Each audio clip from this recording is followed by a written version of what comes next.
बिस्मिल्लाहिर्रहमानिर्रहीम। नवाज शरीफ इस बात पर खुश हैं कि आज उन्होंने साकिब निसार को शिकस्त दे दी। सदर मुंतखब होने पर फाते अंदाज में नवाज शरीफ ने अपने पुराने मुखालफिन को खूब ललकारा और कहा कि मुझे मिटाने वालों आओ और देखो, मैं मौजूद हूँ और तुम जा चुके हो। मेरे खिलाफ फैसले देने वाले और साजिशें रचाने वाले चले गए और वो अपनी जगह पर कायम हैं। गुज़श्ता रोज मियाँ साहब की खुशी दीदनी थी। कौम को वो बातें बता रहे थे जिसमें शायद आज किसी का इंटरेस्ट बाकी ही नहीं रहा। वो साकिब निसार के साथ साथ जनरल ज़हीरुल इस्लाम को भी याद कर रहे थे। बता रहे थे कि जनरल ज़हीरुल इस्लाम के अपने अल्फाज हैं कि उन्होंने मुख्तलिफ पार्टीज को ट्राई करने के बाद तीसरी फोर्स को अलाउ किया। उन्हें लगा कि शायद तीसरी फोर्स डिलीवर कर सकती है और वो सिस्टम उन्हें पीटीआई के अंदर नजर आया। नवाज शरीफ ने सवाल किया कि इमरान खान उन्हें फौज का ताना देने से पहले ये बताएं कि तीसरी फोर्स आप नहीं थे तो और कौन था। उन्होंने इमरान खान को चैलेंज किया कि अगर तीसरी फोर्स आप नहीं थे तो वो वादा करते हैं कि सियासत से रिटायर होके घर चले जाएंगे। नवाज शरीफ के इन इंकशाफात पर सवाल उठता है कि अगर जनरल ज़हीरुल इस्लाम ने ये सब कुछ किया और कहा तो बरसरे इख्तिदार आकर आपने क्या किया? क्या कोई ऐसी कोशिश की कि जनरल ज़हीरुल इस्लाम को उनके किए की सजा मिल सके? जनरल ज़हीर तो दूर, पैनामा बेंच के दो मुस्तफ़ी जज मज़ाहिर अकबर नकवी और एजाजुल एहसन के खिलाफ अब बेबस क्यों हैं? साकिब निसार का समझ में आता है, बिल्कुल समझ में आता है कि वो साबिक चीफ जस्टिस हैं और आपकी पहुंच से दूर हैं, मगर बाकी दो साबिक जजेस के खिलाफ कार्रवाई से आपको कौन रोक रहा है? उस पर कहा जा सकता है कि बड़े लीडर की छोटी लड़ाइयाँ। जी हाँ, लग यही रहा है कि नवाज शरीफ सिर्फ लफ्जी जंग का इरादा रखते हैं और किसी ठोस बयानिया ना होने की वजह से अपने कारकुनों को पुरानी बातों में ही उलझाकर टाइम पास करना चाहते हैं। उनसे तो ज्यादा जारहाना मूड में तो शहबाज शरीफ नजर आ रहे हैं, जिनसे मुताल्लिक ये तासुर है कि वो अदलिया और एस्टैब्लिशमेंट से मुताल्लिक मुतनाज़ा गुफ्तगू नहीं करते। बतौर वज़ीर आज़म गुज़श्ता रोज़ उन्होंने इंतहाई संगीन दावा किया कि अदलिया में इस वक्त कुछ काली भेड़ें मौजूद हैं जो इमरान खान को रिलीफ देने के लिए सलाह मशवरे करते रहते हैं। ये वही सहूलतकारी है जिसका हम अपने शोज़ में अरसा दराज से जिक्र करते आ रहे हैं, जिसकी आज वज़ीर आज़म ने तस्दीक कर दी। मगर अब सवाल ये उठता है कि बतौर चीफ एग्जीक्यूटिव आप अदलिया में मौजूद इन काली भेड़ों के खिलाफ क्या कर रहे हैं? जनरल बात करने से कहीं बेहतर था कि आप कौम को नाम बताएं और उनके खिलाफ कानूनी कार्रवाई का आगाज करें। अगर वफाकी हुकूमत के वज़ीर आज़म के इस इंकशाफ के बाद भी कोई कार्रवाई नहीं करती तो यही समझा जाएगा कि छोटे मियाँ साहब भी बड़े मियाँ साहब की तरह सिर्फ लफ्जी जंग का ही इरादा रखते हैं और करना कराना कुछ नहीं है। खैर, इसी पर हम बात करेंगे। आज के पैनलिस्ट जो हमें ज्वाइन करेंगे, लालचंद मल्ली साहब पाकिस्तान तहरीक इंसाफ से, सेनेटर गौस खान नियाजी साहब मुस्लिम लीग नून से और जुल्फ़िकार अली बदर रहनुमा पाकिस्तान पीपल्स पार्टी हमें ज्वाइन करेंगे इस छोटे से ब्रेक के बाद।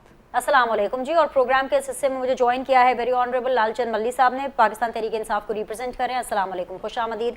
मेरे साथ मौजूद हैं जी सेनेटर गौस खान नियाजी साहब, रहनुमा है मुस्लिम लीग नून के। अस्सलाम वालेकुम, खुशामदीद। And last but never the least मेरे साथ मौजूद हैं जी जुल्फ़िकार अली बदर साहब, रहनुमा हैं पाकिस्तान पीपल्स पार्टी के। अस्सलाम वालेकुम, खुशामदीद। मैं शो का आगाज़ हुकूमत से करना चाहूँगी। नियाज़ साहब, आपको बहुत बहुत मुबारक हो। बिल आखिर नवाज शरीफ साहब ने एहतमाम हुज्जत ही थी वैसे तो खैर, लेकिन वो नून लीग के जो सदर हैं वो दोबारा बन गए हैं और काफ़ी अरसे के बाद बने हैं। वो सब बातें तो बिल्कुल ठीक है, पार्टी सेशन है आपके पॉलिटिकल पार्टी के अंदर, तो अच्छी बात है, पार्टी करें। लेकिन सर, जो नवाज शरीफ साहब ने जो बात की कि साकिब निसार साहब का जिक्र किया, ज़हीरुल इस्लाम साहब का जिक्र किया, उनका जिक्र वो 2024 में क्यों कर रहे हैं? आपको नहीं लगता कि साकिब निसार हो, ज़हीरुल इस्लाम हो, they are over done and dusted? मसला ये है कि हमने तारीख को दुरुस्त करना है जी। देखो, एक 20-25 साल से मीडिया ट्रायल हो रहा है नवाज शरीफ साहब का और दूसरी पीपल्स पार्टी का कि ये लोग जो हैं करप्ट हैं। और फिर मतलब और जो बच्चा मतलब 2002 में पैदा हुआ तो जब वो मतलब वो 22 साल का हो गया या 2005-6 में पैदा हुआ तो वो यही सुनता आ रहा है कि ये दोनों करप्ट हैं। तो इस तारीख को दुरुस्त करने के लिए, बच्चों को समझाने के लिए कि नहीं, नवाज शरीफ करप्ट नहीं था। नवाज शरीफ ने मुल्क को नाकाबिल तस्वीर बनाया था, मुल्क के लिए उसकी बड़ी खिदमात हैं। ये उनको बच्चों को समझाने के लिए, तारीख के तालिब इल्म को उस तारीख दुरुस्त करने के लिए ये चीज़ उन्होंने कही। और ज़ाहिर है हम तो जाके लोगों को पता तो चलेगा हकीकत क्या थी कि उनकी हुकूमत को कैसे गिराया गया, क्योंकि सब मफरूजे थे। अब तो चलता मीडिया पे यही चलता है कि ये लोग करप्ट थे, इन्होंने मनी लॉन्ड्रिंग की, इन्होंने असासे बैर बनाया, इसकी वजह से इनको ये हुकूमत से निकाला गया। लेकिन उनके वो बच्चों को और तारीख को दुरुस्त करना था कि असल फैसला क्या, असल ये 4-5 लोग जो थे, जो नवाज थे मीर साहब के गिराने में, यही पाकिस्तान के दुश्मन थे और पाकिस्तान को जो है नुकसान पहुंचाया और पाकिस्तान एक तरक्की करते पाकिस्तान को पटरी से नीचे उतारा। ये लोग जिम्मेदार हैं, ये बताना ज़रूरी था। और ज़ाहिर फिर वर्कर्स ने भी उसको बिल्कुल उनकी अच्छी बात थी, जो जोश दिखाई थी, ठीक और है ये इसकी था। और वरना तो हम तो चाहते हैं कि अब न्याज पाकिस्तान साहब, को आगे ले दो जाने के लिए 2000, ठीक है, मुझे बात समझ में आ गई, मैं आप ही के साथ हूँ। 2018 ऑनवर्ड से नवाज शरीफ साहब हों, वो यही कहते जा रहे हैं, 3-4 नाम हैं जो कि वो ऑफ कोर्स अनाउंस करते हैं, इधर उधर फेंक फूंक देते हैं, ये साकिब निसार हो गया, ये जहीरुल इस्लाम हो गया, ये अहमद शुजा पाशा हो गए, ये फलाना हो गया, फलाना हो गया, मतलब ऐसे बहुत से नाम हैं, और वो यही नाम 2018 से देते चले आ रहे हैं। मैं आपकी इस बात से बिल्कुल एग्री करती हूँ कि लोगों को पता होना चाहिए और अब हमें आगे बढ़ना है।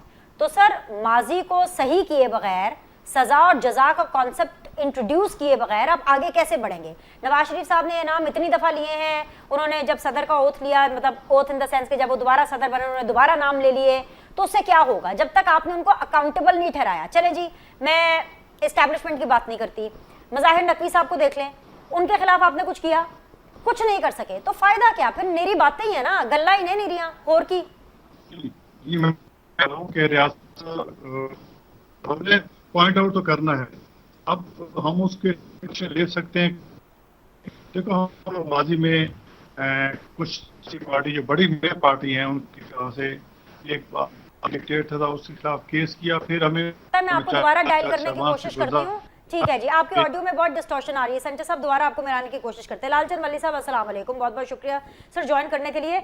आपसे मेरा सवाल नवाज शरीफ से रिलेटेड नहीं है, क्योंकि मुझे पता है कि आपने उसका क्या जवाब देना है। मेरा आपसे ये सवाल है कि आप में और नवाज शरीफ में क्या फर्क है? एक ही सिक्के के दो पहलू हैं। वो अगर जनरल जहीरुल इस्लाम साहब की बात कर रहे हैं, वो अगर साकिब निसार साहब की बात कर रहे हैं, तो आपकी पार्टी को प्रॉब्लम काजी फाइज ईसा साहब से भी रही है, अभी तक है। मौजूदा जो अदलिया है, जहां जहां से आपको रिलीफ नहीं मिलता, आप लोग को उनसे प्रॉब्लम होती है, आप उनके खिलाफ बाकायदा एक मुनज़्ज़म कैंपेन शुरू कर देते हैं। और प्रॉब्लम आपको मौजूदा आर्मी चीफ से भी है, उनकी भी रोजाना की बुनियाद पर तस्वीरें लगा करके आप उनको मिलाइन करते हैं और आप फौज का मोरल डाउन करने की कोशिश करते हैं। What's the difference sir? जी, ये तो आपके इल्ज़ामात की एक लिस्ट है, और जिस तरह नवाज़ी कह रही है कि हम तारीख को दुरुस्त करना चाहते हैं, हम भी यही चाहते हैं कि तारीख को दुरुस्त कर लिया जाए, कौम को ये बता दिया जाए कि आईजीआई कैसे बनी और नवाज शरीफ को पावर में लाने के लिए कैसे कोशिश की गई थी, जस्टिस कयूम को कैसे फोन करके और बेनज़ीर साहिबा को सजाएं दिलवाई जाती थी। जब आप जेल में थे तो मुशर्रफ से आप क्या एग्रीमेंट करते हैं और मुल्क को छोड़कर आप खुद आका जला वतन हो जाते हैं, आप लंदन एक एग्रीमेंट के तहत चले जाते हैं। तो बिल्कुल ये सारी तारीख है, आप इसको दुरुस्त करें और ये आप जबानी जमा खर्च ना करें। आपकी पहले भी हुकूमत रही है, आपकी अब भी हुकूमत है, आपको किसी के किरदार पर अगर कोई एतराज है तो आप जुडिशल कमीशन बनाएं, आप इन्वेस्टिगेशन करें। सिर्फ ये अवाम के लिए, अवाम को आप जो है ट्रक की बत्ती के पीछे चलाने की कोशिश ना करें। आप पहले भी डिलीवर करने में नाकाम कहें, आप इस वक्त की आपकी हुकूमत नहीं चल रही, आपके स्ट्रिंग कोई और पुल कर रहा है। आप जो है इस वक्त नवाज लीग के दोबारा सदर मुंतखब होकर आप पाकिस्तान को एक बार फिर मैसेज दे रहे हैं कि पाकिस्तान जो है इस मोरूसी और ख़ानदानी सियासत में ही जो है काबू रहेगा और आगे नहीं बढ़ेगा।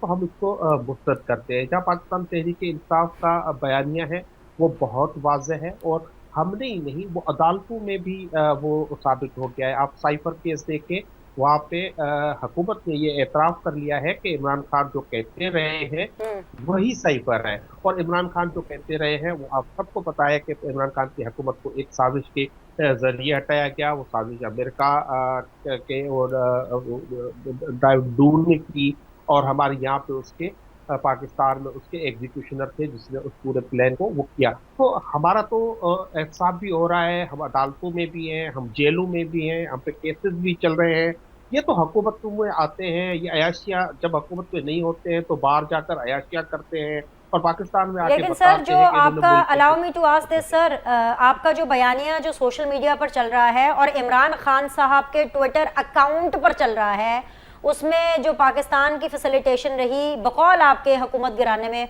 उनमें तो उन लोगों का कोई जिक्र नहीं है। आप तो मौजूदा इस्टेब्लिशमेंट, मौजूदा आर्मी चीफ, आप मौजूदा डीजी ISPR के खिलाफ पूरी कैंपेन चला रहे हैं, बल्कि मौजूदा इस्टेब्लिशमेंट को आप 1971 के साथ जोड़ रहे हैं। ये मैं इमरान खान साहब के वेरीफाइड ट्विटर अकाउंट की बात कर रही हूँ सर। देखिए, जो ट्विटर अकाउंट के हवाले से बात की है, बैरिस्टर गोरा साहब ने भी उस पर स्टेटमेंट एक जारी की है। उसमें इंस्टेंसेस है 1971 के वार के, और उसमें हम एक मैसेज ये देना चाह रहे हैं, जब आवाम का मैंडेट हो तो आवाम के मैंडेट को कबूल करना चाहिए, अदरवाइज उसके बड़े खराब नताइज निकलते हैं। उसका एक मैंडेट के हवाले से है, पाकिस्तान के आइन के हवाले से और कानून के हवाले से हम उसमें, या खान साहब का एक जो ये मैसेज तो है उसके मल्ली साहब, हवाले ये से आपकी है। बात सुन के और गौहर खान साहब की बात सुनकर तो यूं लग रहा है कि जैसे बोलो पेंसिल इनकलाब कैंसिल, ये तो वो वाली सूरत हाल है कि आपने पहले ट्वीट कर दिया, उसके बाद जब आपको पता चला कि अरे भाई इसका तो रिएक्शन कुछ अजीब व गरीब सा ही आ गया, या वो नहीं हुआ जो आप चाहते थे, तो चलें जी अब हमारा इनकलाब कैंसिल हो गया सर। ये तो बिल्कुल वही चीज है। आप किस तरह के, मैं ये तो एक मिनट सर, मुझे allow me to complete sir, मुझे आर्ग्यूमेंट तो कंप्लीट करने दें, सवाल कंप्लीट करने दें। ये आपके लीडर कैसे लीडर हैं, कैसे पॉपुलर लीडर है दुनिया जहां के, जिनको यही नहीं पता होता कि उन्होंने क्या बोलना है, क्या लिखना है, क्या पेस्ट करना है, क्या उन्होंने कंटेंट आवाम को देना है, किस लाइन पर लगाना है। जी सर, अब जवाब दीजिए। मैंने बिल्कुल ये नहीं कहा कि वो ट्विटर पे नहीं है, वो ट्विटर पे है। मैंने कहा उसमें इंस्टेंसेस जो है, उसमें एग्जाम्पल्स में है, जो वो ये सारी कोई बातें पहली दफा नहीं कही गई है। ये जो हमुद मरम कमीशन रिपोर्ट जो है, जो पाकिस्तान ने कभी जारी किसी न्यूज़पेपर में उसको पब्लिश किया था, ये सारी चीजें उसमें मौजूद है। आप पाकिस्तान के लोगों से अगर छुपाएंगे तो आखिर छुपाना क्या चाहते हैं? आपको तो बल्कि चाहिए कि जो भी अगर गलती थी या नहीं थी वो आवाम के सामने लाना चाहिए और उसको दुरुस्त यार करना मल्ली साहब, चाहिए। आप अजीब इसमें बात कोई करते नई हैं। बात 75 साल के बाबे हो गए हैं इमरान खान साहब, और उनको 75 साल के बाद अपनी तारीख दुरुस्त करना याद आया। अभी जब आप हुकूमत में थे 2 साल पहले तक, तब तक तो याया खान साहब भी आपको काबिल कबूल थे, और शेख मुजीब आपके लिए जो है वो गद्दार थे। मतलब 75 सालों के अंदर आप लोग का सॉफ्टवेयर अजीबो गरीब किस्म का अपडेट हो गया। मुझे तो ये समझ नहीं आ रही सर कि आपकी सीखने की उम्र कभी खत्म ही नहीं हो रही है, किस उम्र में जाके आप लोगों ने सीखना है। जरा मैं बदर साहब को शामिल कर लूं, साथ में बड़ा बानो बान शो हो रहा है। जुल्फिकार बदर साहब, बहुत बहुत शुक्रिया सर ज्वाइन करने के लिए। सर ये तो मुझे लग रहा है कि लड़ाइयां जो इस वक्त हमारे मुल्क में चल रही हैं ना, वो यूं चल रही हैं कि बड़े लीडर की छोटी लड़ाइयां। नवाज शरीफ साहब को देखें, कभी उनका कन्वीनियंस होती है वोट को इज्जत दो तो वो नारा लगा देते हैं। अगर इमरान खान साहब को देखें, इमरान खान साहब को जब तक जनरल बाजवा साहब उनके साथ थे वो कौम के बाप थे, जैसे उन्होंने उनका साथ छोड़ा वो बहुत बुरे बन गए, वो गद्दार बन गए। आसिफ अली जरदारी साहब भी इस दौर में शामिल है। सर आप ये खुश ना हो कि आपके जो को चेयरमैन है वो इसमें शामिल नहीं है।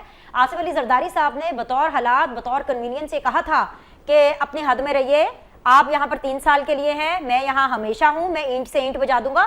तो ये जो सहूलत की बुनियाद के ऊपर अपनी अपनी डोमेन में रहना होता है, और ये जो सहूलत की बुनियाद के ऊपर छोटी छोटी लड़ाइयाँ अपने छोटे छोटे मुफादात के लिए लड़ी जाती हैं सर, उनकी वजह से ना पाकिस्तान इफेक्ट करता है, जैसे आजकल इफेक्ट कर रहा है। जी जुल्फिकार साहब। बिस्मिल्लाहिर्रहमानिर्रहीम, बहुत शुक्रिया बेनिश, आपने अपने प्रोग्राम में बुलाया। देखें, बिल्कुल आप ठीक कह रही हैं कि आजकल ये जो पॉलिटिकल एक टर्मोइल आया हुआ है और एक केओस, अनसर्टेनिटी फैली हुई है, और तमाम पॉलिटिकल पार्टीज अपने अपने जो है मामलात के ऊपर, अपनी चीज़ों के ऊपर, अपने मफादात के ऊपर हैं। लेकिन आप देखें, ये जो बात आप कर रही हैं आसिफ अली जरदारी साहब की, इस हवाले में मैं सिर्फ एक बात ऐड करूंगा कि पाकिस्तान पीपल्स पार्टी ने अभी जो इलेक्शन लड़ा, रीसेंट इलेक्शन, उसमें PMLN हमारे यानी ओपोनेंट थी और हमने भरपूर उनके साथ सामने इलेक्शन लड़ा। लेकिन पाकिस्तान के अंदर सिर्फ पॉलिटिकल कयास को खत्म करने के लिए बिलावल भुट्टो जरदारी साहब ने विड्रॉ किया, अपने कैंडिडेचर को प्राइम मिनिस्टरशिप से विड्रॉ किया, और PMLN को सपोर्ट इसलिए किया कि पार्लिमानी जमहूरी निज़ाम चलता रहे, यहाँ पे एक ऐसा केओस ना पैदा हो जिससे मुल्क के अंदर कोई भी हुकूमत ना बना सके और किसी थर्ड पार्टी को मौका मिले कि वो पाकिस्तान के अंदर आके करे। Allow me to correct you Zulfiqar साहब, allow me to correct you, आप ही के साथ हूँ। आपने जो कहा कि बिलावल ने इस वजह से अपने कैंडिडेट प्राइम मिनिस्टर को विड्रॉ किया, उन्होंने इसलिए अपने प्राइम मिनिस्टर कैंडिडेट को विड्रॉ कर दिया होगा जब आप लोग को श्योरिटी मिल गई होगी कि now the prime minister is not Nawaz Sharif. PMLN ने अपने कैंडिडेट प्राइम मिनिस्टरशिप के लिए नवाज शरीफ नहीं बल्कि शहबाज शरीफ आगे किए हैं, तो वो तो आपको शुरू से ही काबिल कबूल थे। अब आप कंटिन्यू कर सकते हैं क्योंकि आपकी पूरी इलेक्शन कैंपेन एंटी नवाज थी। It was not anti PMLN, it was anti Nawaz Sharif. Yes sir, you can continue. Binish, आपकी बात के अंदर मैं थोड़ा सा ऐड करूंगा। बिलावल भुट्टो जरदारी साहब ने अपने आप को विड्रॉ इसलिए किया बिकॉज पाकिस्तान पीपल्स पार्टी को इतनी सीटें नहीं मिली थी कि पीपल्स पार्टी अकेले हुकूमत बनाती। तो ये एक पॉलिटिकल मेजोरिटी का मुजाहरा था। उसके बाद किसी भी पॉलिटिकल पार्टी ने जिसने हमारे से राब्ता किया, हमने उसको सपोर्ट किया। वहां पे जिस टाइम पे इलेक्शन का रिजल्ट आ रहा था, कहीं पे नहीं लिखा हुआ था कि पाकिस्तान पीपल्स पार्टी जो है वो पीएमएलएन को सपोर्ट करेगी या किसी और को करेगी। और वहां पे ये भी डिसाइडेड नहीं था कि मियां शहबाज शरीफ साहब ने प्राइम मिनिस्टर बनना है। अगर आप अखबारों की सुर्खियां उठा के देखें, वहां पे प्राइम मिनिस्टर नवाज शरीफ साहब को ही कहा जा रहा था। ये जब जाके चीजें चेंज हुई हैं या शहबाज शरीफ साहब को उन्होंने नॉमिनेट किया प्राइम मिनिस्टर का, मियां नवाज शरीफ साहब ने भी इसलिए किया बिकॉज सिंपल मेजोरिटी नहीं मिली और उन्होंने कहा मैं इस तरह के माहौल के अंदर मैं प्राइम मिनिस्टर नहीं बन सकता। बिकॉज मियां नवाज शरीफ साहब जब भी प्राइम मिनिस्टर बने हैं वो 2/3 अक्सरियत या सिंपल मेजोरिटी से ज्यादा अक्सरियत लेके बने हैं और उन्होंने अपनी मर्जी की है। बिकॉज वो आपको पता है ना किसी की डिक्टेशन लेना पसंद करते हैं, ना किसी के अंडर प्रेशर काम करना पसंद करते हैं। तो ये मैं आपको करेक्ट करना चाहूंगा कि बिलावल भुट्टो जरदारी साहब का जो डिसीजन था वो एक पॉलिटिकल मेच्योरिटी का डिसीजन था और वो इसलिए डिसीजन लिया गया कि पाकिस्तान के अंदर पार्लिमानी जो निज़ाम है, जमहूरी निज़ाम है, उसके अंदर रुकावट पैदा ना की जाए। ठीक है, एक पार्लिमानी निज़ाम चलता रहे। अब ये जो बात आपने शुरू में कही थी, देखें 1988 से लेके 2024 तक आज तक तो कोई जेन्युइन इलेक्शन हुआ नहीं।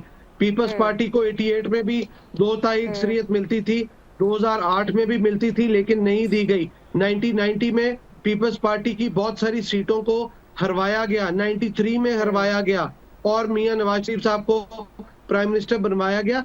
देखिए ये जो सीटों का उतार चढ़ाव है और चीजों को मैनेजमेंट है ना, इसमें किसी पॉलिटिकल पार्टीज का कोई वो जो है वो मामला नहीं है। ये तो फैसला करने वाली कुव्वतों का मामला है, वो फैसला करती हैं किसको जिताना है किसको हराना है। जहां तक बात रह गई इस मौजूदा पॉलिटिकल हालात की, इसके अंदर जो भी हुकूमत में आया या 2018 में जैसे आया था, असल बात यह है कि तमाम लोग जो पॉलिटिकल जिस तरीके से भी हुकूमत में आते हैं या इलेक्शन जीत के या कोई जितवा के लेके आता है, उस टाइम पे उनको ये समझने की जरूरत है कि आपने हुकूमत के अंदर रह के ऑपोजिशन को, तमाम पॉलिटिकल स्टेक होल्डर्स को, पॉलिटिकल पार्टीज को, उनके हेड्स को, पॉलिटिकल फोर्सेस को, इंक्लूडिंग एस्टेब्लिशमेंट, सबको साथ लेके चलना है। ये नहीं है कि आपने अकेले आप आ जाए तो आप कह के जी मैं तो किसी ऑपोजिशन से, किसी चोर से, किसी डाकू से, किसी ऐसे आप वहां पे उसको एलेज कर दें, आप उस पे इल्जाम लगा दें और आप उससे बातचीत ना करें। उसके बरअक्स आप तालिबान से बैठ के बातचीत करने को तैयार होते हैं, लेकिन पाकिस्तानी जो पॉलिटिकल फोर्सेस हैं, स्टेक होल्डर्स हैं, उनसे बात करने को आप तैयार नहीं होते। देखिए ये पॉलिटिकल मेजोरिटी का जो मामला है ये मिसिंग है पाकिस्तान के अंदर। आज भी जो लोग बैठे हैं अगर अपनी ईगो साइड पे रख दें और बैठ के पाकिस्तान के अंदर पॉलिटिकल स्टेबिलिटी के लिए, इकोनॉमिक स्टेबिलिटी के लिए, पाकिस्तान के फ्यूचर के लिए जो चैलेंजेस दरपेश हैं, इंटरनल चैलेंजेस हैं, एक्सटर्नल चैलेंजेस हैं, उनके लिए बैठ के बातचीत करें तो जिसका जो तहफुजात हैं वो दूर किए जा सकते हैं। इसमें कोई बड़ी बात नहीं है। ठीक है, पॉइंट इज वेल टेकन। अच्छी आपने सजेशन दी है। मैं वापस जरा नून लीग के पास जाना चाहूंगी क्योंकि डिस्टॉर्शन थी थोड़ी सी। नियाजी साहब जरा हम आपके साथ जरा मुकम्मल कर लेते हैं जरा बात। तो बात वहां से शुरू करते हैं कि नवाज शरीफ साहब को अब जब याद आ गई है दोबारा से साकिब निसार साहब की, ज़हीरुल इस्लाम साहब की, आपने बोला कि जी जायज़ बात है आवाम को बताना है। सर जब कुछ ठोस इकदाम ही नहीं लेने, जब सजा और जजा का कॉन्सेप्ट ही नहीं करना, जब मज़ाहिर अली नकवी जैसे जजेस के खिलाफ, इजाज़ुल एहसन साहब के खिलाफ, इस तरह के जब जजेस के खिलाफ आपने उनको नेम एंड शेम नहीं करना, उनके खिलाफ किसी किस्म की कोई कानूनी चाराजोई नहीं करनी, तो फिर तो निर्या गल्ला ही है ना। बातें करने से क्या होगा, बातें आप करवा लें, पूरा पूरा दिन करा लें। देखो हम जो भी जजा या सजा है वो तो हम चाहते हैं कानून के दायरे में हो, आइन के दायरे में रहकर हो। आइन की आर्टिकल 6 है, वो परवेज मुशर्रफ पे लगती थी, हमने वो लगाई, उसके खिलाफ केस बनाया और फिर उसकी सजा भी हमने भुगती। अब और जो अब अदलिया का है, आप साकिब निसार है या जज साहबान है, उनका एक जुडिशियल अपना एक सिस्टम है, उसके अंदर रह के उसके खिलाफ हमारा हुकूमत में जो केस है, हुकूमत ने केस भेजा है, किस पे कार्रवाई होनी चाहिए, वो कार्रवाई अब जो जुडिशियल काउंसिल जो है, जजेस की जो अपनी है, उसके मुताबिक फैसला करेंगे। हम तो यही कर सकते हैं ना, हम ये तो नहीं कि लाठ लेके उसके पीछे पड़ जाएं। मुल्क भी बचाना है, मुल्क को भी आगे चलाना है, रियासत को भी बचाना है। सियासी लीडर के यही एक बड़ी कमजोरी होती है कि उस मुल्क का सोचता है, आवाम को सोचता है, सबको साथ लेके चलने का सोचता है, मुल्क की बका का सोचता है। तो ये सारी चीजों को देख के हम फैसला करते हैं। लेकिन कम से कम तारीख तो होगी, एक कल अगर छुट्टी हुई है तो कम से कम बच्चों को ये एहसास हुआ है कि हम इस दिन पाकिस्तान में एटमी धमाका किया था, किया था, किसने जुर्रत की थी, किसने $5 अरब बिल करने के ठुकराए थे, और किसने तमाम दबाव ये बर्दाश्त किया था, वो मियां नवाज शरीफ साहब था, और उसने स्टैंड लिया और फिर एटमी धमाका किया। तो ये कम से कम, क्योंकि बच्चों की जो एक हिस्ट्री पढ़ाई जाती है आज तक, तो वही है कि नवाज शरीफ करप्ट है। कम से कम ये तो पता चला बच्चों को, उन्होंने सोचा होगा, अक्सर बच्चों ने, कि आज हमारी छुट्टी जो है तो हमने एटमी धमाका किया था, और किसने किया था, वो मियां नवाज शरीफ साहब था। तो वो तो अच्छी बात है सेनेटर वो साहब। पॉजिटिव पहलू तो ये है कि वो सारे बच्चे पूछ रहे थे जिनकी आप बात कर रहे हैं कि वो किस चीज की छुट्टी है, वो कह रहे थे हमें बाकी छुट्टियां भी दे दें जो पिछले इतने सालों की नहीं हुई है 28 को। लेकिन सर मसला यही है ना कि अगर फिर रियासत का सर अगर आपने सोचना है, ठीक है, अगर आपने रियासत का सोचना है न्याजी साहब, तो फिर तो ये बात भी मियां साहब ना करते ना। ये बात तो बार बार कर रहे हैं, सबको पता है कि धरना किसका स्पॉन्सर था, सबको पता है ज़हीरुल इस्लाम साहब ने क्या किया, सबको पता है साकिब निसार साहब ने क्या किया। लेकिन सबको ये भी पता है कि जब आपकी हुकूमत आती है, आप उन रिटायर्ड जजेस को भी, उन रिटायर्ड जो अदलिया से रिलेटेड लोग हैं, रिटायर्ड एस्टैब्लिशमेंट से रिलेटेड लोग हैं, आप उनका कुछ नहीं बिगाड़ पाते, तो लोग इंटरेस्ट लूज कर देते हैं। देखो, तब हमारी हुकूमत, अब चलो 2000 से लेकर 2013 से 18 तक हमारी हुकूमत आई और हमें सिंपल मेजॉरिटी मिली। उसमें तो हमने देखो, उसमें एक हमने परवेज मुशर्रफ के खिलाफ केस बनाया ना, ठीक है, और उसमें जो एक वो था उसका बनाया, और फिर उसको हमने भुगता भी सही। उसके बाद हमारी हुकूमत आई कब है, 18 में पीटीआई की हुकूमत आ गई, और फिर उसके बाद 22 में आकर हमारी हुकूमत आई, तो हमारी तो हुकूमत नहीं थी, हमारे पास तो मेजॉरिटी नहीं थी, हमारे साथ 12 पार्टी थी, तो हमें तो ये कहा गया कि मुल्क बचाना है, तो उसके लिए हम आगे तो सर आपके साथ बेशक 12 पार्टियां थी, लेकिन ये जो पीपल्स पार्टी आपके साथ बैठी हुई थी, पीपल्स पार्टी भी इक्वली डसी हुई है, बल्कि पीपल्स पार्टी तो और ज्यादा डसी हुई है। उनमें तो शोहदा की लिस्ट ही बहुत ज्यादा लंबी, आप इनको साथ मिलाते और बैठ करके एक ऐसी कानून साजी करते कि कम से कम जो रिटायर्ड जजेस हैं वो तो नेक्स्ट टाइम कुछ भी एक्टिवेशन करने से पहले, एक पॉलिटिकल एक्टिवेशन, पॉलिटिकल मोटिवेशन करने से पहले 10 दफा सोचते। सर यही तो मैं आपसे कह रही हूँ, मुझे ब्रेक लेने का कहा जा रहा है, ब्रेक लेते हैं, जरा सोच लीजिए अपने अपने जवाब आप तब तक। ब्रेक लेते हैं, ब्रेक के बाद वापस आएंगे, डिस्कशन के सिलसिले को जारी रखेंगे। वेलकम बैक जी, पैनलिस्ट मेरे साथ मौजूद है। मल्लिक साहब, फिर से मैं आपके पास एक उसी तरह का सवाल लेकर के आऊंगी कि आप नवाज शरीफ से अलग क्या कर रहे हैं। आरिफ अलवी साहब तो आपको याद है ना, ओन करते हैं ना, आप ही की पार्टी के हैं ना, जो साबिक सदर रह चुके हैं। जो आरिफ अलवी साहब हैं वो ये कह रहे हैं कि हम इदारों के नहीं, हम अफराद के खिलाफ हैं। तो नवाज शरीफ भी तो ये कहते थे कि हम इदारे के नहीं, हम अफराद के खिलाफ हैं। उनको तमाम एस्टैब्लिशमेंट से मसला नहीं है, चंद लोगों से मसला है। उनको तमाम अदलिया के जजेस से मसला नहीं है, चंद जजेस से मसला है। तो फिर देखिए बिनीश, ये हम अलवी साहब कुछ कहें या ना कहें, वो तो अपना बाजवा साहब खुद कह के गए हैं कि हम 75 साल मुल्की मामलात में, मुल्की सियासत में बदाखलत करते रहे हैं, अब नहीं करेंगे। अब किसी को वकालत करनी है किसी इंडिविजुअल की तो वो बेशक कर ले, लेकिन जो सच है, जो फैक्ट्स हैं, उनको छुपाया नहीं जा सकता। अब ये दोनों, जिस तरह से भाई कह रहे हैं कि पाकिस्तान बचाने के लिए, रियासत बचाने के लिए ये दोनों मिलके बैठ गए, हकीकत इसके बिल्कुल मुख्तलिफ है। अच्छा। बुनियादी तरह से इमरान खान ने इनके केसेस एक्सट्राडाइट किए, और जिस तरह से ये जेलों में गए, जिन पे केसेस थे जो उन्होंने हुक्मरान या इताद में आने के बाद 1100 अरब रुपए नैब की अमेंडमेंट करके इन्होंने माफ कराए। ये अपनी चोरी और करप्शन छुपाने के लिए हम नहीं कहते थे, ये शहबाज शरीफ कहते थे कि जरदारी में लड़काने की सड़कों पर तुम्हें घसीटूंगा, तुमसे मैं पैसे वसूल करूंगा। यही जरदारी साहब इनके लिए कहा करते थे तो ये दोनों एक दूसरे को चोर कहा करते थे। सर एक और फर्क है, जहाँ अलाउ मी दूर टू की- करेक्ट यू सर, फिर आप अपनी बात मुकम्मल कीजिएगा, साथ में मैं आपको थोड़ी सी करेक्शन दे दूं सर।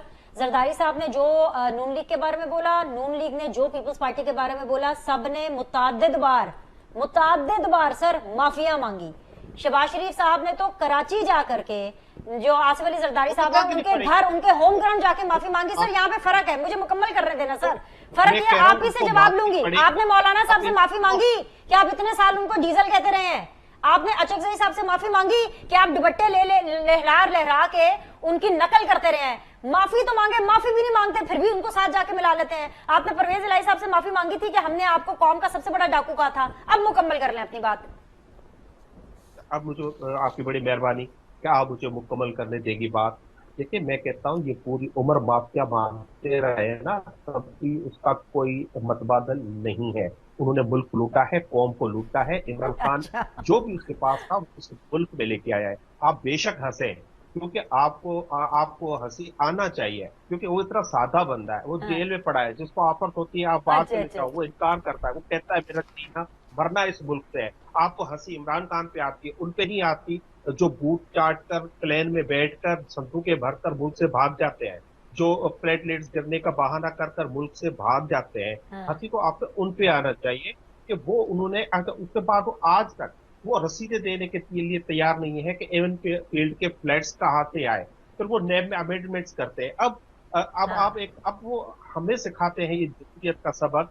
अब कल परसों उन्होंने एक ऑर्डिनेंस जारी किया है, जिसमें नैब का रिमांड जो है इन्होंने 15 दिन से 40 दिन किया है। उसमें नवाज शरीफ की पार्टी के Khawaja Saad Rafique, peoples party, MQM सब चीख रहे हैं कि ये गलत है। अगर ये हुकूमत वाले सब चीख रहे हैं तो ये जवाब दे कि आखिर ये ऑर्डिनेंस आया कहां से है। ये कठपुतली है। फिर कहते हैं बातें करो हमसे।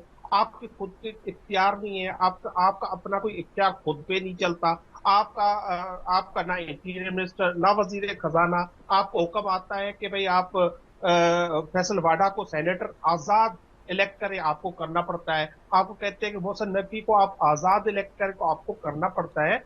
तो यू आर जस्ट पांच है आप इस पूरी गेम में। इख्तियारात आपके पास नहीं है। अगर आपके पास इख्तियारात है तो बेशक आपसे बातचीत होगी, लेकिन आपको उसके लिए एनेबलिंग इन्वायरमेंट करनी पड़ेगी। आपने जो सियासी तौर पर कैद की हुई है ख्वातीन के केसेस में, तो कैसे हो सकता है? अगर आप किसी पार्टी के सबसे बड़े लीडर को जेल में डाल दें, उसका मैंडेट आप लूट लें। आप अब इस हद तक गए हैं कि फॉर्म 47 को प्रोटेक्शन देने के लिए आप रिटायर्ड जजेस के ट्रिब्यूनल बनाना चाहते हैं। उसके लिए भी आपने गिलानी साहब का गद्दा इस्तेमाल करते हुए आपने जो है ऑर्डिनेंस जारी करवाया है। अच्छा जी, इलेक्शन कमीशन मेरे साथ रहिए मलिक साहब। अभी पूछ देती हूँ जुल्फिकार बदर साहब, गिलानी साहब इस्तेमाल हो गए, उनका कंधा इस्तेमाल हो गया, किसने इस्तेमाल किया, क्यों इस्तेमाल किया, जवाब दीजिए। The nation wants to know, PTI wants to know sir. Binish वो पीटीआई को भूल गया, शायद नेशन को याद कराना चाहता हूँ कि जब पीटीआई के दौर में ईवान सदर को ऑर्डिनेंस फैक्ट्री बनाया हुआ था और कोई वहां पे कानून साजी पार्लियामेंट के अंदर नहीं होती थी और सारे ऑर्डिनेंस वहां से जारी होते थे। तो जो ये करेंगे आप वो करेंगे बदर साहब, आप इनके फुटस्टेप्स को फॉलो करेंगे?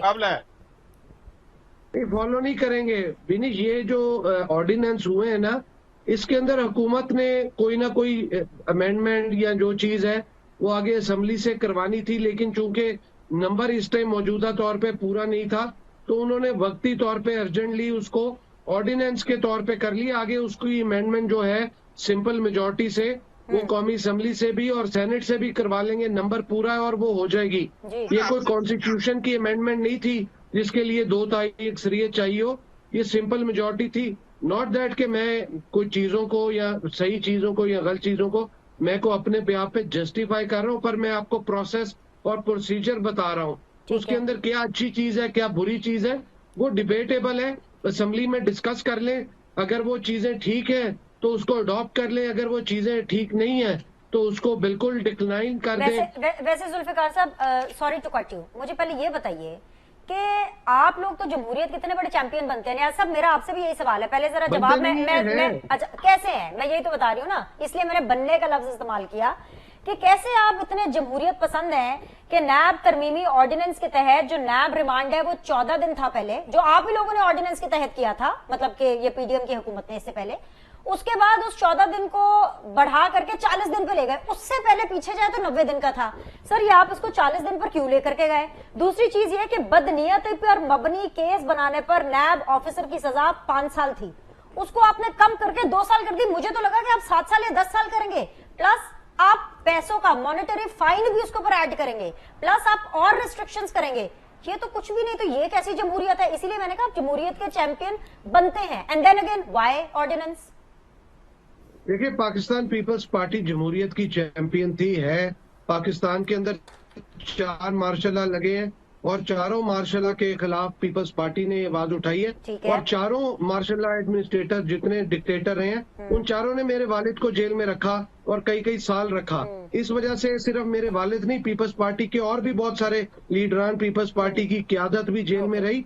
इस वजह से मैं कह रहा हूं कि पीपल्स पार्टी जमहूरियत की चैंपियन है। और लेकिन ये जो आपकी बात, जिस हद तक आप बात कर रही हैं कि ये सजा को 5 साल से 2 साल किया गया, इसके ऊपर डिबेट होनी चाहिए थी। क्यों की गई, ये किसने की है? ये हमने तो नहीं की है, ये तो लॉ मिनिस्ट्री की तरफ से गया है। आप ये लॉ मिनिस्टर को इसके ऊपर आपको सवाल उठाना चाहिए। सर उनकी पार्टी के नुमाइंदे हैं सर, जिसका आना या नहीं आना। देखिए, I am not representing the government here, I am just telling you कि इसके अंदर अगर रिमांड को 14 से 40 पे किया और पहले 90 पे था, तो मैं समझता हूँ कि रिमांड 14 40 का हो। आप इनिशियल इन्वेस्टिगेशन के अंदर उसको मुजरिम करार दे दे और वो मुजरिम साबित हो जाए कि ये बंदा गुनहगार है। इससे कोई फर्क नहीं पड़ता कि वो 14 का है, 40 का है या 90 दिन का रिमांड है। असल बात ये है कि अगर इनिशियल इन्वेस्टिगेशन में वो उस टाइम पर यूसुफ रजा गिलानी साहब थे sir, end of course with his approval it happened. But हम आपका जो सवालनामा है वो हमें मिल गया है, नियाजी साहब इसका जवाब देंगे बिकॉज लॉ मिनिस्ट्री इनकी पार्टी की तरफ से है। लेकिन मैं एक ब्रेक ले लेती हूँ, ब्रेक लेते हैं नियाज साहब, you know the run down, you know the question. एक छोटा सा ब्रेक लेते हैं, ब्रेक के बाद वापस आएंगे, नून लीग से जवाब लेंगे। वेलकम बैक जी। नियाजी साहब, ये तो पीपल्स पार्टी कह रही है कि भाई हम तो गवर्नमेंट को ना रिप्रेजेंट करते ना गवर्नमेंट के बिहाफ पर जवाब देंगे। ये सब कैसे हो गया? ये किसने कर दिया कि 14 दिन से 40 दिन होगा और फिर उसके बाद 5 साल से सजा 2 होगी? जरा कुछ आपके ऊपर आ रहा है, किस तरह की जमहूरियत है सर ये नून लीग की? देखिए, पहली बात तो ये है कि एक ऑर्डिनेंस है, ऑर्डिनेंस 120 दिन के बाद खत्म हो जाता है, असेंबली में पेश होगा, जरूर उस पर बहस होगी और हम उसका कोई हल निकालेंगे कि इसको किसकी मियाद कितनी होनी चाहिए। कम भी कम ज्यादा होती रहती है। मकसद ये है कि आपकी नीयत ठीक हो, आपकी नीयत ठीक हो और आप इस चीज ये पॉलिटिसाइज ना हो, इसको ऐसे पॉलिटिकल टूल ना इस्तेमाल किया जाए, इसको एज ए पॉलिटिकल इंजीनियरिंग के लिए इस कानून को इस्तेमाल नहीं किया। बसरा तो ये है, ठीक है 40 दिन हो तो लाजमी नहीं पे 40 ही हो, वो डिमांड 10 दिन भी हो सकता है, 14 भी हो सकता है, 20 भी हो सकता है, 25 मैक्सिमम पार्टी डेज तक जी ऑर्डिनेंस है। एक सजेशन है, इसकी ज़ाहिर है नैब की डिपार्टमेंट कुछ ऐसी बातें की होंगी या उनको कोई मसाइल पेश आ रहे होंगे, इसने गवर्नमेंट से रिक्वेस्ट की होगी कि हमें चाहिए।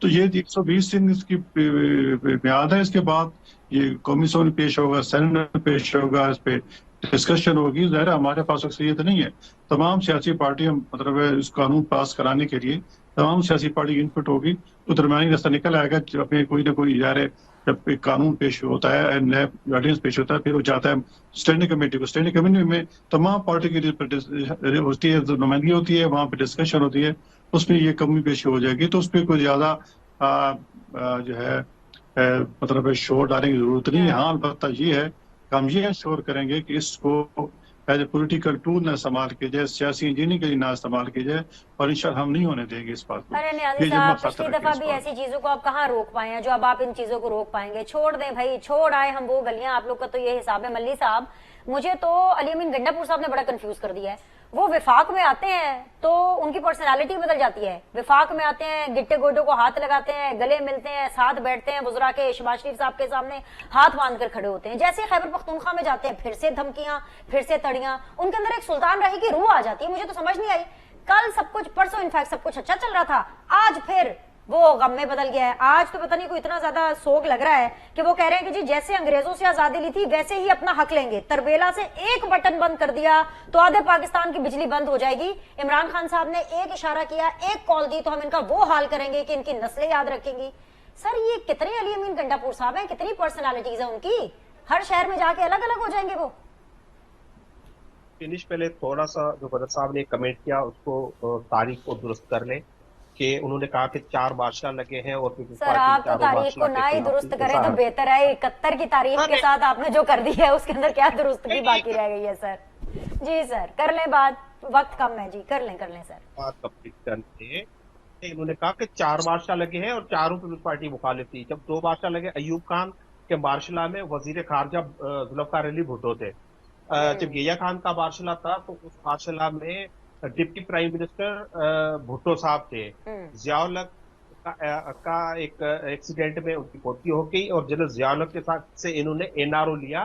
तो ये किस मुंह से कहते हैं कि ये जो है हमेशा जमहूरियत के चैंपियन रहे हैं। बाकी आपने जो ऑर्डिनेंस का सवाल किया, वो दोनों दोस्तों ने इसको एवेड किया है। क्या इमरजेंसी थी, क्या जंगी हालात थे जिसमें ये ऑर्डिनेंस लाने का मकसद सिर्फ इमरजेंसी में होता है? क्या इमरजेंसी थी? इमरजेंसी तो ये है कि ये देख रहे हैं कि साइफर केस सिफर हो चुका, इज्जत केस खत्म होने जा रहा है, इमरान खान को अब आप बाहर आने से रोक नहीं सकते, इसलिए एक ऐसा कानून, फिर काला कानून लाया जाए। और मजेदार बात है, इनकी पार्टी के लीडरान सबसे बड़ी मुखालफत कर रहे हैं और ये उनकी हिमायत कर रहे हैं, मेरी से बाहर है। तो ये सिर्फ एक पर्सन स्पेसिफिक इमरान खान के खिलाफ है। अली अमीन गंडापुर साहब ने आपने बात की। अली अमीन गंडापुर साहब को सब समझ रहे हैं कि फौरी तौर पर वो कोई ऐलान जंग कर दे, वो ऐसी हरगिज बात नहीं है। वो एक सूबे के चीफ मिनिस्टर हैं, वो चाहते हैं अपने अवाम की भलाई हो और ये कोई हम बहाना नहीं देना चाहते फेडरल हुकूमत को। आप देखें, वो कह रहे हैं कि हमारे 1500 अरब रुपए जो है बकाया जाते हैं उनको वो नहीं मिल रहे और वो कोई बहाना नहीं देना चाहते कि वो उसको मजीद पैसे रोके रखे। ये उनका हक है कि अपनी अवाम के लिए, अपने अवाम की भलाई के लिए बिल्कुल वो उनके राइट के लिए मीटिंग्स करें। उनकी मीटिंग्स का हरगज ये मकसद नहीं है कि उन्होंने इलेजिटिमेट गैर कानूनी गैर अखलाकी हुकूमत को कोई कबूल कर लिया है। फोरम्स के कंसर्ट फोरम्स से उसको कंटेस्ट कर रहा है। ठीक है, यानी कि सारी बातें वो सियासी तौर पर ही करते हैं और वैसे तो वो जाहिर सी बात है रियासत के साथ मिल मिला के चलेंगे। बहुत बहुत शुक्रिया तीनों पैनलिस्ट का, आपके फीडबैक का इंतजार रहेगा। आपसे अगले शो में मुलाकात करते हैं। अल्लाह हाफिज।